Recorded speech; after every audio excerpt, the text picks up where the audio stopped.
1968 fue un año crucial en la historia política y social de México. Un año turbulento en el que el presidente Gustavo Díaz Ordaz fue protagonista. En este video, exploramos los aspectos más oscuros de este controvertido personaje, el movimiento estudiantil de 1968, y un atentado poco conocido que casi le cuesta la vida. Bienvenidos a Conociendo la Historia de...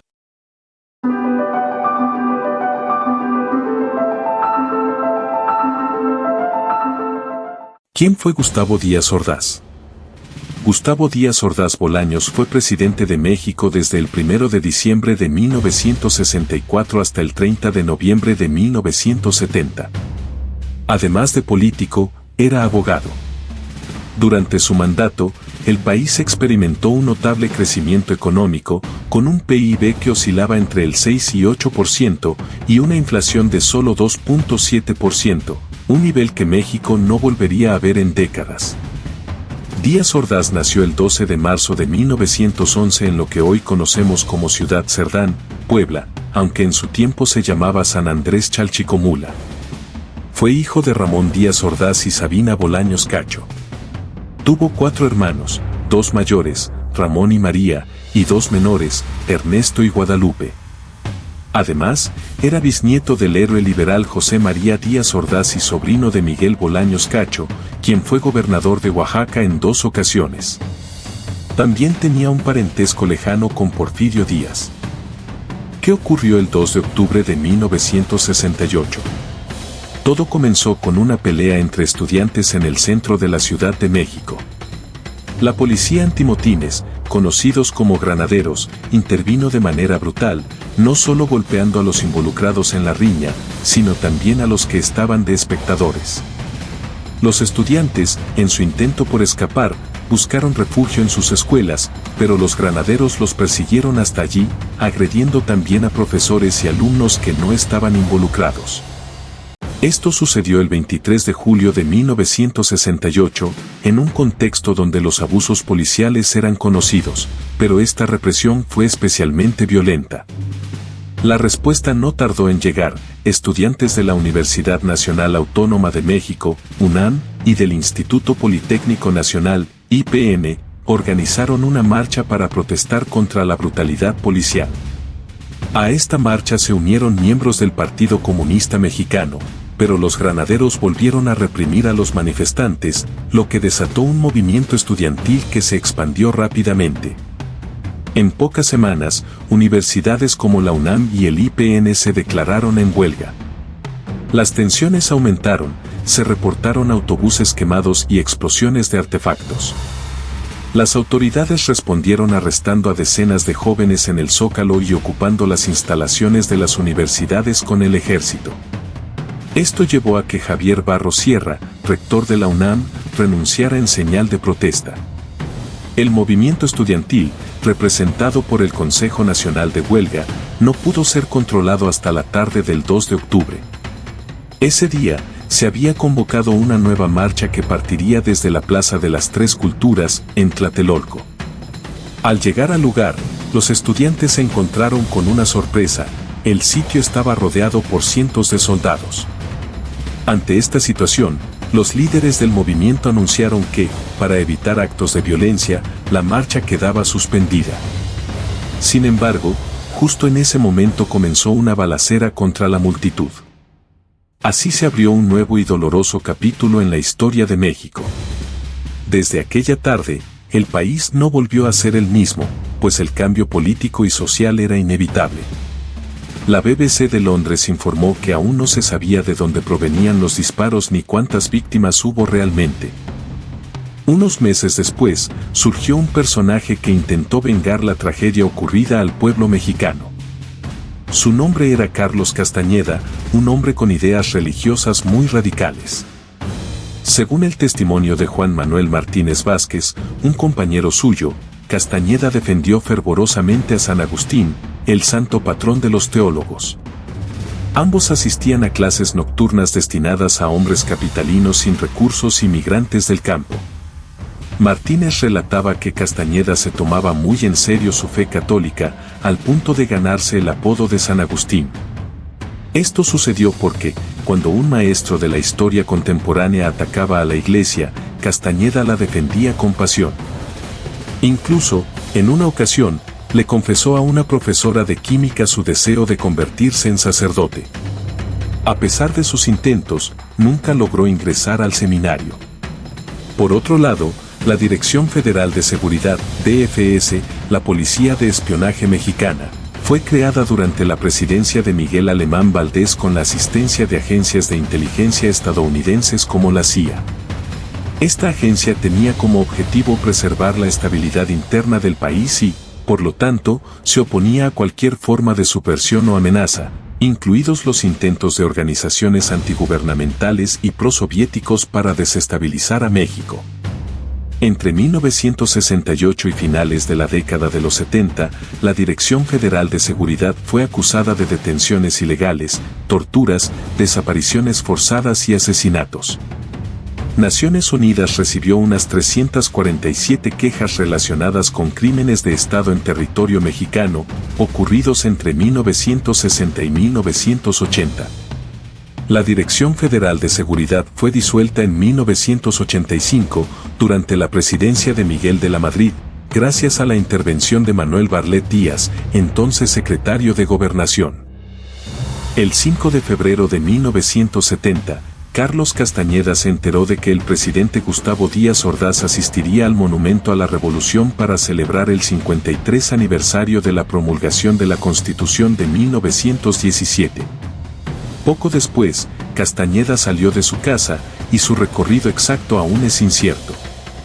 Llevaba consigo una maleta con una pistola y se dirigió a la esquina de Insurgentes y Valentín Gómez Farías.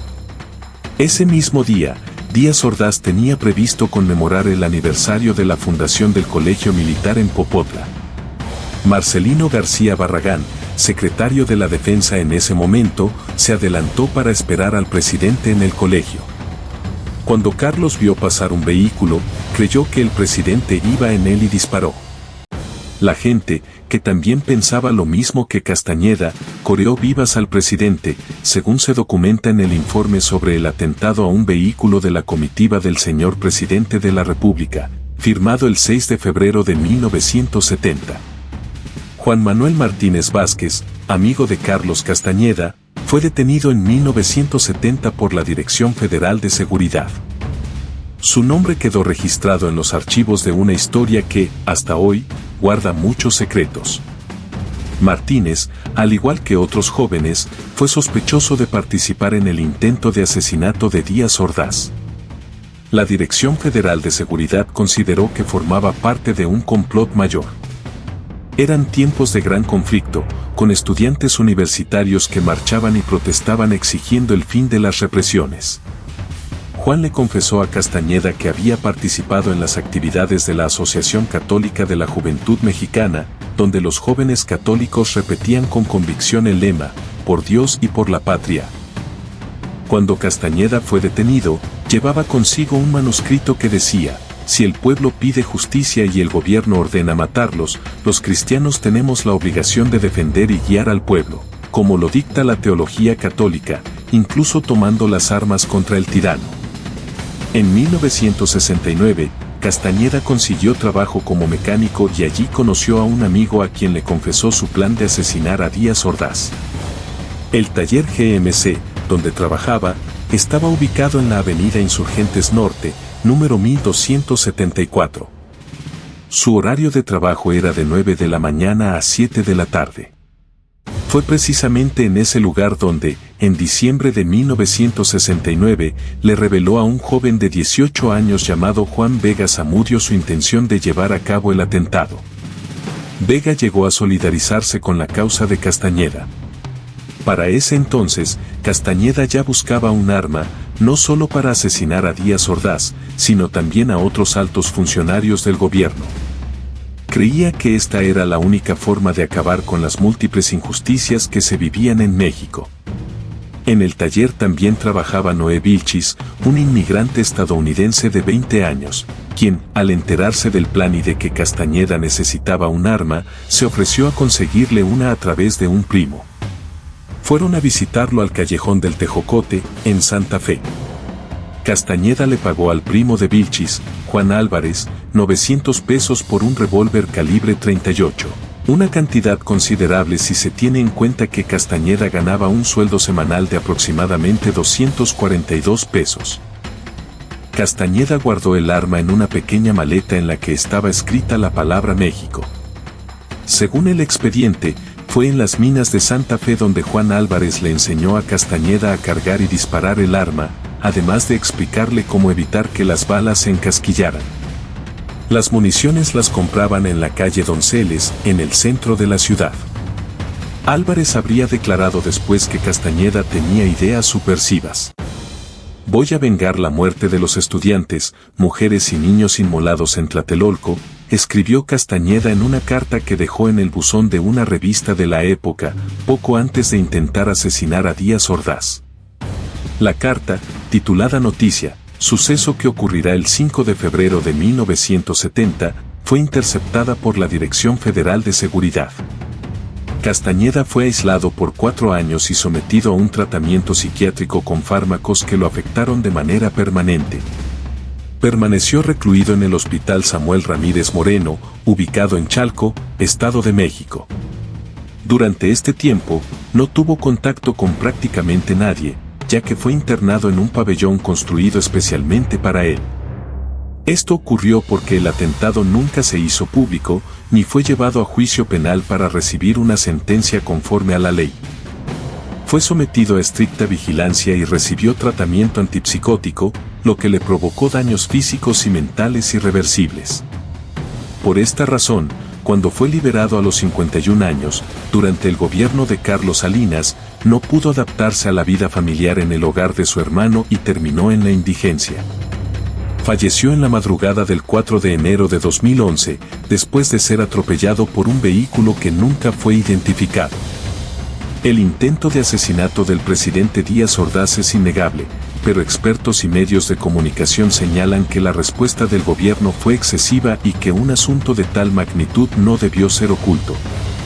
Castañeda debía haber pagado por su delito con años en prisión, pero en su lugar, el gobierno intentó borrarlo como persona, sometiéndolo a un trato que no estaba contemplado en la legislación penal de 1970. Esperamos que este video haya sido de tu agrado. No olvides dejarnos tus comentarios así como tus sugerencias sobre temas que te gustaría saber y del cual quieres que realicemos algún video. Apóyanos con tu like y compartiendo el video con familiares y amigos. Si eres nuevo en el canal, no olvides suscribirte y darle a la campanita para que te notifiquen cuando subamos nuevo contenido. Aquí te dejamos otro video que podría interesarte. Nos encontramos en una nueva entrega de Conociendo la Historia de